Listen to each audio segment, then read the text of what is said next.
Hello, welcome. Unfortunately, I'm not coming here on good news. As you can tell by the title, I watched Loqueesha, the film that was made last year by a white man named Jeremy Seville. Okay, I have my notes here because we have things to discuss. Now, if you don't know about Loqueesha, never heard about Loqueesha, let me give you the description that they have on Amazon Prime, because that's where it's located. Before I even get into anything, please don't watch this movie. Please do not watch this movie. Please, for the life of you, don't watch this movie. I watched it for y'all so that no one else has to. You know, you're welcome. You can thank me later. But please don't watch this. It's not worth your time. It's not worth your time. Please do not watch this film. I call it film very loosely. Don't watch this piece of shit. Essentially, don't do that to yourself, okay? Ooh, child, okay. So I'm getting into my notes right now. So, this movie's atrocious. So here's the description that they have on Amazon Prime for this movie, okay? A white guy pretends to be a black female talk radio host and becomes a huge hit. Period.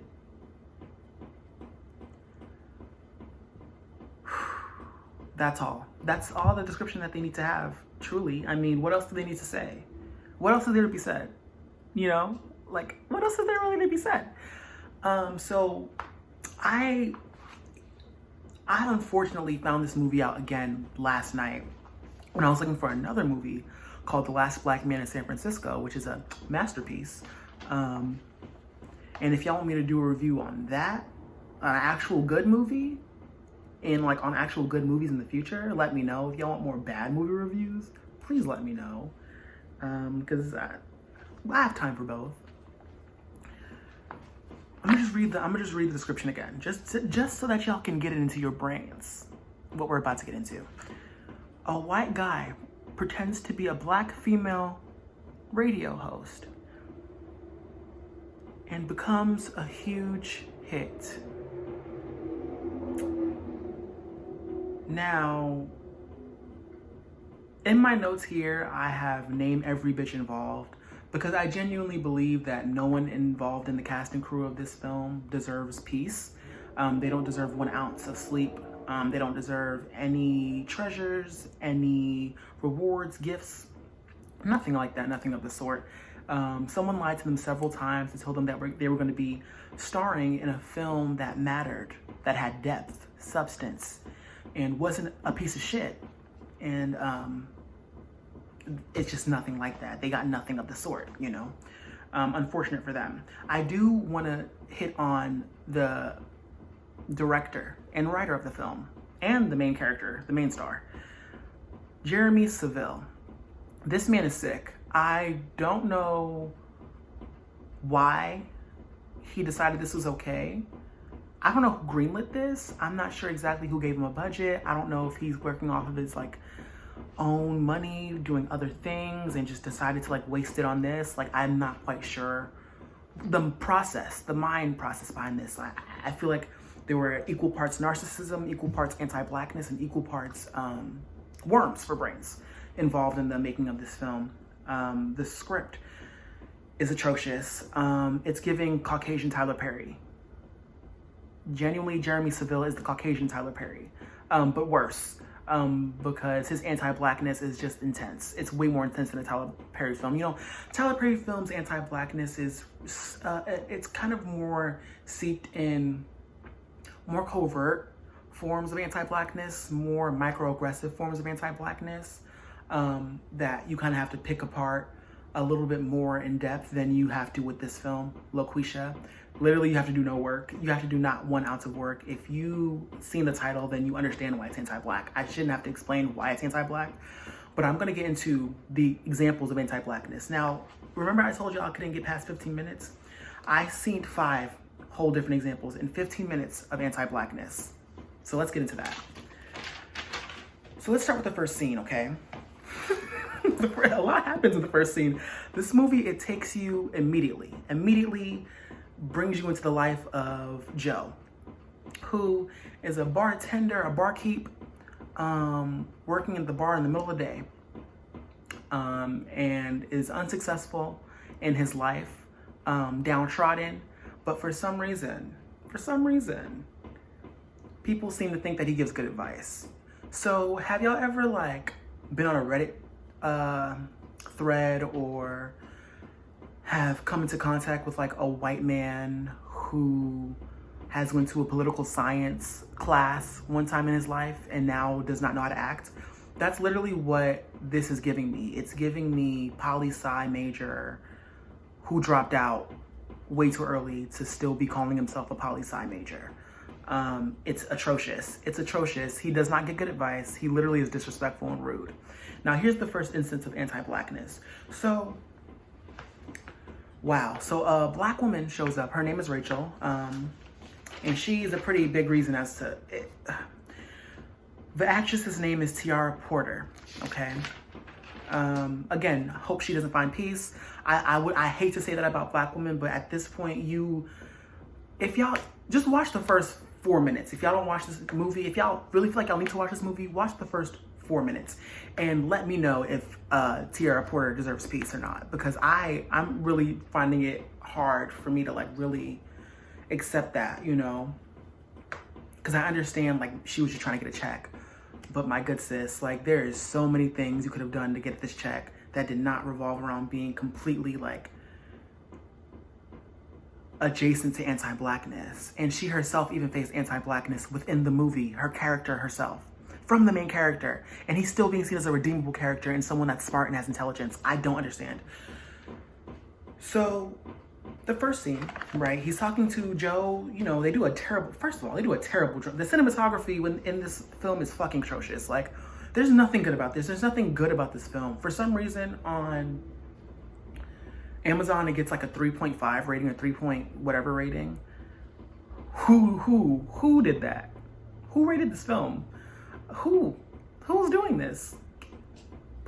Please comment down below if y'all know who's rating this shit, because I can't believe anyone rated this anything past 0 stars. Like it. So they do a terrible fucking drone shot of inside the bar that's empty as fuck and looks dirty. So it's like you're giving us high quality camera footage of a dirty bar that's empty and boring in the middle of a day. What exactly are you trying to show us with this? Like, the whole point of like drone shots and things of that nature is to give us like the allure of like, especially when I do like cities, like the grand scheme of like what the city can look like, and you know, all the things that are happening and how huge this place is compared to this one person's life, where we're about to get introduced and to see like what's happening, you know, what's their drama and why they are so important in this story.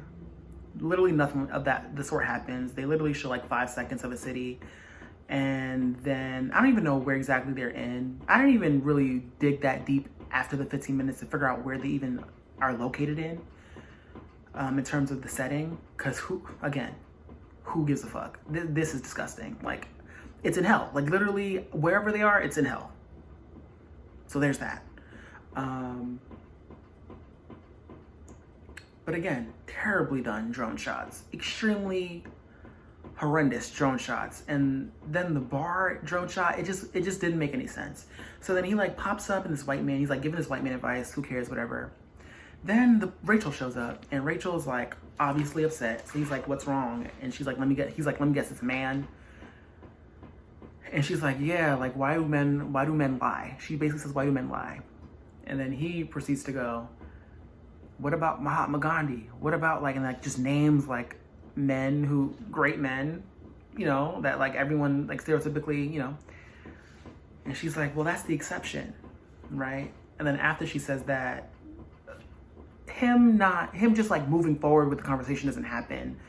There's no natural like, oh, well then if that's the case, then what about this? He literally just goes and does like a racist caricature of Indian dialect for no reason, like completely unprovoked, 1000% unprovoked. Literally did not need that, was not necessary in the dialogue. And so in his bio, it like claims that he's a comedian. Jeremy Seville. I've yet to see it. In the little introduction that I've seen, there was nothing funny that happened. I didn't laugh once. In fact, I did laugh once. We're gonna get into the one chuckle that I shared with myself. But it was just nothing but oppression to me. It just seemed oppressive. One of my friends actually texted me and told me that it's a movie made for swirlers who love swirling and want to like continue the swirling culture. And literally nail on the head.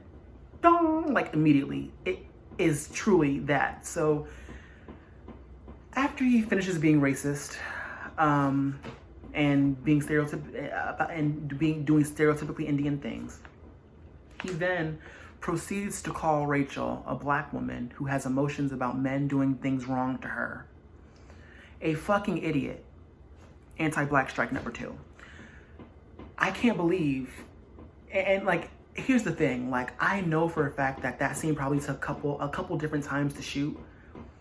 She is literally stronger than all the Marines. Like, she literally has defenses bolstered stronger than the entire US military.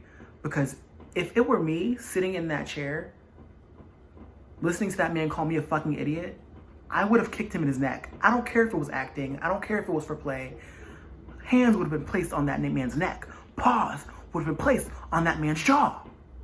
It just is as simple as that. But she sat there quietly, and then afterwards had to pretend like he was giving her some good advice. Because what he said afterwards about not all men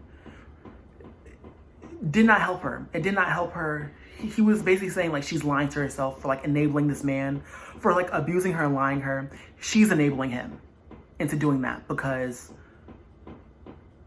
she is allowing it to happen. This is the brain of a white man. This is what white men be thinking.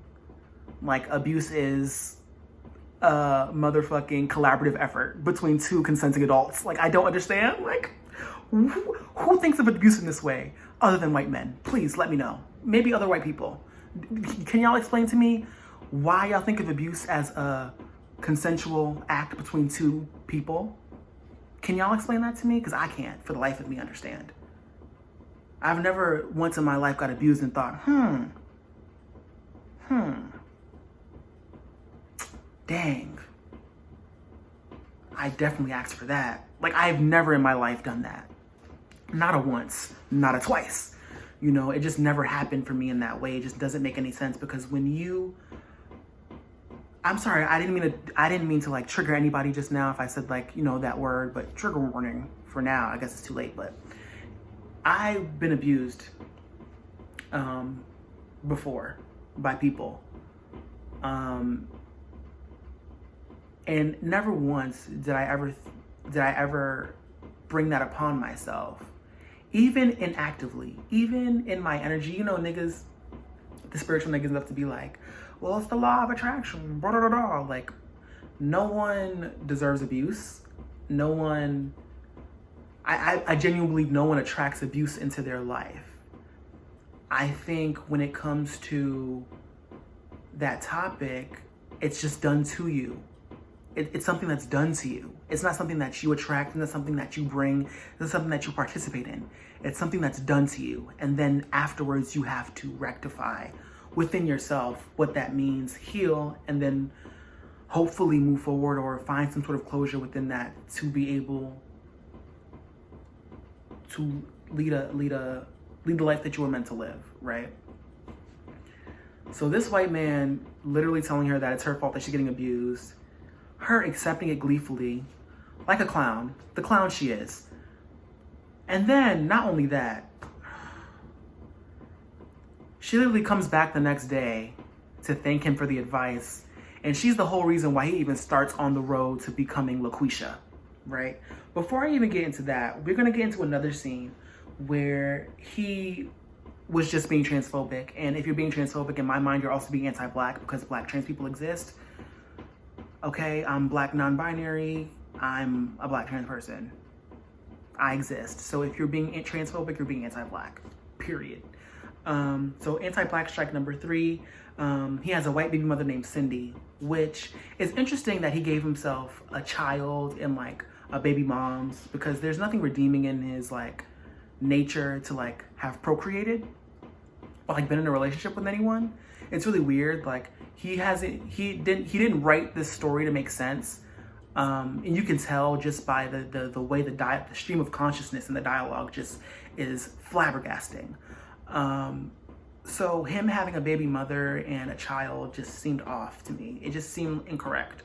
I wouldn't have expected this man who works in a bar and is fucking rude as shit would have anyone be admiring him in this way to where they would have sex with him. Or even give him a peck on the cheek, like a mwah. Like I wouldn't even see that I wouldn't see him for that. Like I see someone maybe kiss the piece of paper and like put it down on the table and ran away and like let him pick it up and like smell it. Like I feel like that's as far as anyone would have gone with him. But you know, I digress. I didn't write the film. I clearly did not have my 2 cents input into this making of. So whatever, right?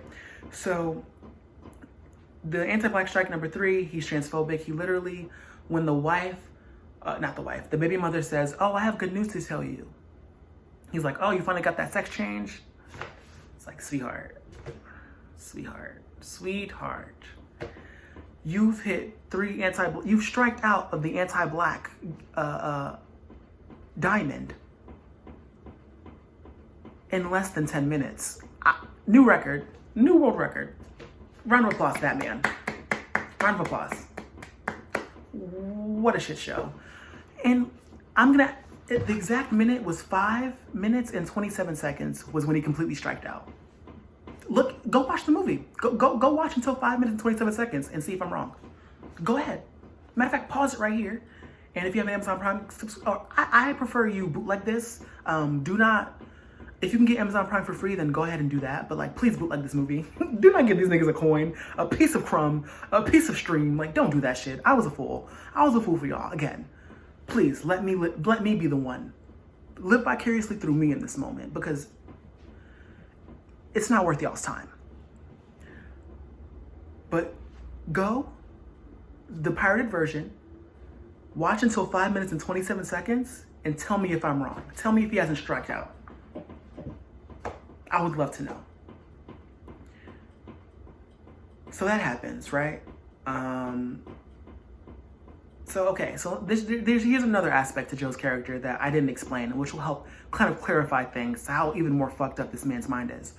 So like, in the first scene, like, he has this dialogue where it's like, "Oh, I can't do anything but be myself. I'm the most authentic bitch there is. Like, there's no realer bitch than me." Literally 10 minutes later, he pretends to be a black woman for a radio show because he couldn't get in being a white man. So he's like, "Fuck it, I'll be a black woman." And like has the very short, he has, and like, so the scene in which he's coming up with becoming a black woman, right? Everything happens very instantaneously. In fact, it's a montage scene. It's apparently not good enough to have its own explanation, but let's just montage becoming a black woman. Let's just have that be part of our, because why not? At this point, we're saying fuck it to all rules of life. We've created this film. Might as well just fucking ruin everything. So he's sitting at his kitchen table. This is after he's been rejected for the first time. Because again, he's a boring white man. He's a boring white man with no opinions that have any weight in anyone's life in any great way. So of course he would have gotten rejected. He's boring as shit. So he's sitting down at his breakfast, eating his breakfast at his kitchen table, his nasty, yuck butt, unseasoned breakfast. And he's watching a show with 2 black women. It's like his own parody of like what Maury would be, or Jerry Springer, rather. They're arguing. And he's like, "You know what America wants to see? More of that." And then he has like a Eureka moment where they pan to the show. Then they pan to this paper that's just conveniently sitting on the kitchen. Like nothing else is on the kitchen but his plate. Or I think it was like coffee or something. Whatever the fuck he was doing. I couldn't pay attention. And they pan to like a paper that says, looking for, from the same radio station that he applied for the first time, looking for a, I think it said person of color or black woman or something of that nature to host a radio show on our station. So he's like, Eureka, and then like the Batman, like, you know, the transition music plays like, which hopefully he can get sued on that. Like, I don't know, like tell me if any of you girls are in the legal fields when it comes to entertainment law and knows how to sue niggas off of sounds, because let's get something started. Let's get some litigation starting, because this shit is unacceptable. So after that, it's just a montage of him being extremely anti-Black. Just pretending to be a Black woman. There's a lot of, oh, no, you didn't. Oh, yes, I did energy. And I'm sorry, there's like flies are manifesting in my home talking about this. So there's that. So I'm gonna try and wrap this up really a little bit quicker because I'm scared of the flies. So let's backtrack a little bit, right? So for some reason, Rachel, who again was his Black, I don't even want to call her his Black friend. More like his magical negress, right? Who stepped into his life and was like, wow, you are a talent, bitch. You deserve to be heard by the masses. I think she called him a voice of a generation. Like, it's really nutty how he wrote her to be such a believer of him when he gives us nothing to believe in him for. It's really fucking weird. It's so weird, and white men are so narcissistic. It's disgusting. Vomit.